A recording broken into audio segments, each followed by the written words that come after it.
ये एरिया का नाम जो होशंग, ये देख रहे हैं आप, महाराष्ट्र और मध्य प्रदेश का बॉर्डर, प्राचीन काल में इसका नाम था खानदेश।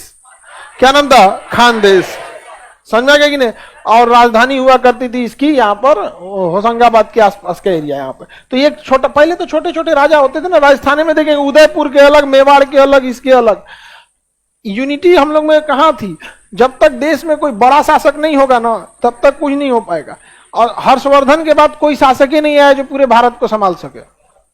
हर्षवर्धन के बाद कोई शासक, जैसे राजस्थान पृथ्वीराज चौहान का एरिया, तो ये कोई भारत थोड़ी है।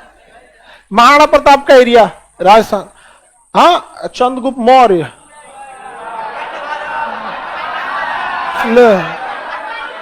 पूरा अफगानिस्तान यहाँ पे। तो जितने छोटे शासक होंगे ना, वो क्या होगा, देश उतना कमजोर होते जाएगा। एरिया बड़ा नहीं था, समझ में आ गया कि नहीं आ गया? उसके बाद मुगल आए सब, तो 300 के समय साम्राज्य थोड़ा बड़ा हुआ। तो एक तो आपका अशोक मौर्य काल में साम्राज्य बड़ा था, मौर्य काल के बाद फिर गुप्त काल में भी साम्राज्य बड़ा रहा था, फिर दक्षिण भारत में चोल काल में रहा था।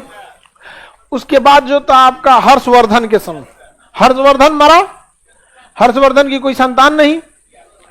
कनिष्क के समय भी ठीक था, कुषाण शासक। उसके बाद तो कोई शासक ही नहीं है हर्षवर्धन के बाद। हर्षवर्धन के 500 साल तक कोई बड़ा शासक नहीं है, 500 साल तक, और छोटा छोटा छोटा छोटा शासक हुआ सब, जिस वजह से भारत गुलाम होने पे विवश हो गया। नहीं तो ये बाबर ओबर तनी कनिष्क के समय आते लोग ना, मार के बांध के टांग देता कनिष्क को, रेशम मार्ग पर कब्जा कर लिया था।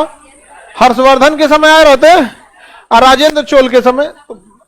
तो बड़े बड़े शासक का रहना देश के लिए जरूरी।